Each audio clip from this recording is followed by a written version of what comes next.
So a big job ahead of him. What a night it was. Michigan was called just about an hour ago. We've got a political science professor, Scott Huffmon, here, who's from Winthrop University. Great to have your time here and get your expertise. It's just amazing. I just alluded to this about 5 minutes ago.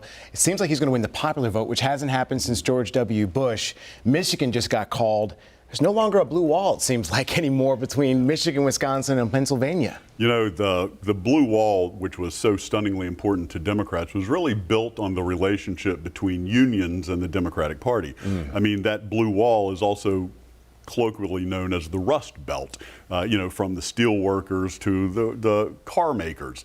Right? And so the unions, while they are still strongly tied to the Democratic Party, the actual union workers, the actual workers in the steel mills, the car manufacturing plants, they are more with Trump. And so there's the break between the union members and the union leaders themselves. And we saw that absolutely in the popular votes in those formerly blue wall states. Pretty interesting to see. And I think it's a surprise, especially to the Democrats. They're going to have to change strategy, it looks like. Well, speaking of which, we are seeing some interesting trends when it comes to what we're hearing from at least exit polling about certain voting blocks that might be shifting.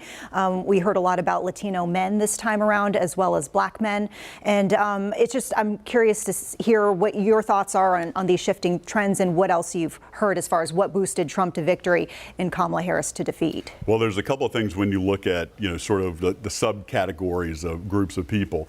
From talking to African-American leaders in the Democratic Party, I have heard time and time again, because South Carolina is very important for the presidential primaries, that African-American leaders are saying, we are sick and tired of being only listened to one day out of the year or one day out of the election cycle. And so you have seen a split between African-American men and women in this cycle in a way you haven't before. And the same is true somewhat as much with Hispanic men and women. And again, that has never been as solid because, you know, Latin Americans come from so many different places, so many different, there's no uniformity of culture. And of course, there isn't among African Americans either. But the big thing, I think, where Democrats lost out, a group they expected to do better with, was white suburban women. They kind of assumed, listen, women will actually go out and vote on the basis of, you know, pro-choice, abortion issues. Two things kind of could have gone wrong there. One, abortion was on the state ballots for a lot of states to either enshrine in the Constitution or protect abortion rights. Everywhere where that happened, you would see a split between Trump winning the presidency, but abortion rights being protected. So when, you know, women felt, okay, I can protect my abortion rights here in my state at home, I can then easily go and vote for Trump. So Democrats did not make inroads with white suburban women like they said that they could and would, and they claimed that was a stunningly important group, and they just dropped the ball. Seems like that was a gross mistake on the Democrats' part, because it seems like from the numbers that I saw, and this could shift, 57% of white women came out for Trump in this election. I think it was around 53% in 2020. So as you're speaking to, that suburban vote, we definitely saw that. Why do you think we saw more folks, and it always seems to be that the Republicans do well with middle-class Americans, the working class, right? And they just, over the last decade, the shift, they've done so well in that group. Democrats seemingly haven't done so well. It seems like they're going to have to change strategy. So what do they look at? I mean, what really is the shift? Do they need to open up the party a little more, think about how they're resonating with certain Americans? What does that look like for the next election? Well, actually, you know, the Democrats are really still the big tent party.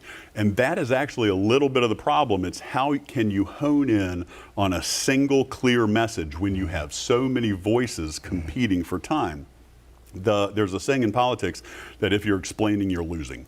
And so a lot of the issues that the Republicans are able to hit on, immigration and the economy, those seem very straightforward. Fact is, they're nuanced, but if you're trying to explain that, you're in trouble. Let me give you an example with the economy. Inflation is actually plummeting. It's going down. It's now down to, you know, pre-Biden levels. But here's the thing people don't understand about inflation.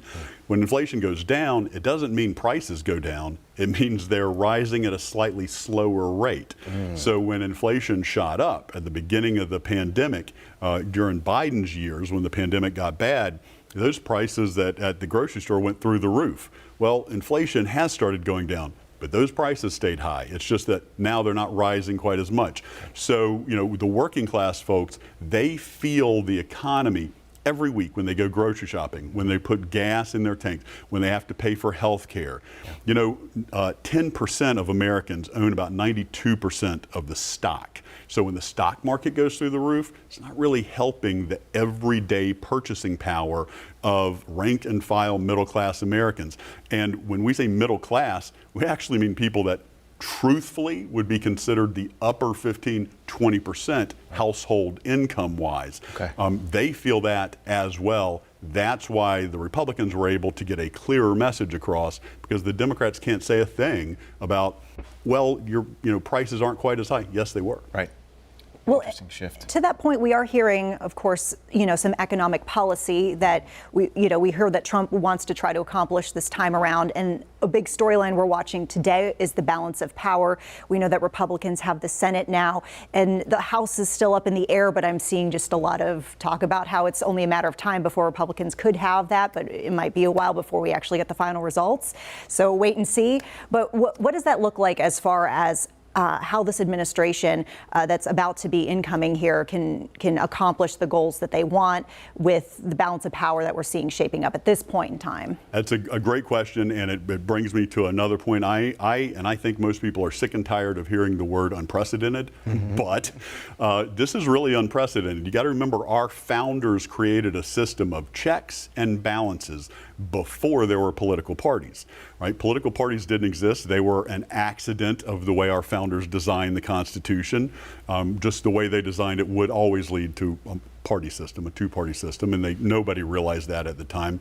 So what we have are checks and balances actually all being controlled by the same party. Yeah. So we're going to have a Republican president, a Republican House, almost assuredly, definitely a Republican Senate, and the Supreme Court is controlled by conservatives, 3 of whom were actually appointed by Donald Trump. So you also have to look within the House and within the Senate, but mostly within the House. These aren't your run-of-the-mill conservatives who are Republicans. Many of them were run out.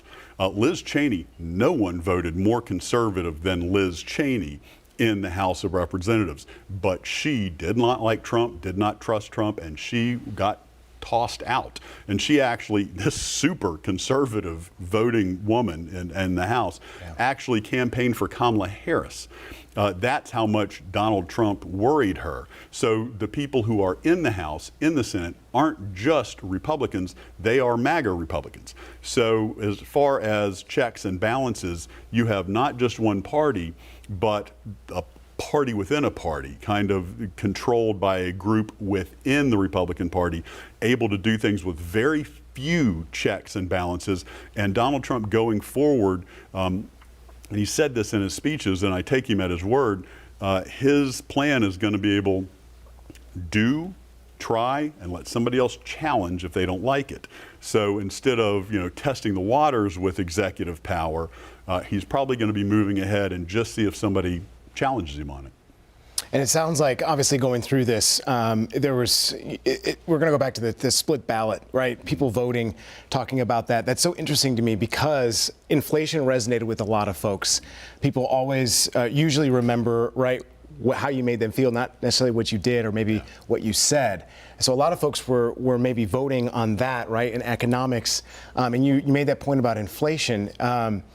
Do you think that maybe the Democrats didn't come to terms with saying inflation was too high, maybe calling that out and making it a priority? It seems like maybe not that is the primary issue. Maybe there are other issues like we talked about, not resonating with suburban women and the working class. But in terms of that split ballot issue and inflation, what does that look like going forward?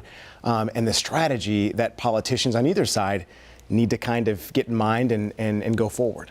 You've got a great point there because it comes down to framing. Yeah. Right? So inflation was going down. Right. But you know what? That doesn't mean anything to a person for whom the prices are still high. Exactly. So you have to put it in the frame of what we're doing to bring prices down. Or on the flip side, make it a huge issue of what Donald Trump might do to make prices worse. Okay. Now, there was an attempt at that, but it just is so complex, it gets out of people's wheelhouse. The simple fact is, if you increase tariffs across the board, like Trump has suggested, now a lot of his economists are like, no, no, no, tariffs should be used like a scalpel, not a chainsaw. Right. But if the Democrats had said, look, here's proof that tariffs are going to raise consumer prices and across the board tariffs will, they might have done better. But sitting there saying, hey, inflation's coming down while people still feel high prices, both can be true, but people only understand when the green's flowing out of their wallet. Yeah, makes sense. All right. Some really great insights as always. Hopefully you'll be hanging out for a little bit longer. We're going to check in with Scott once again in just a bit, but we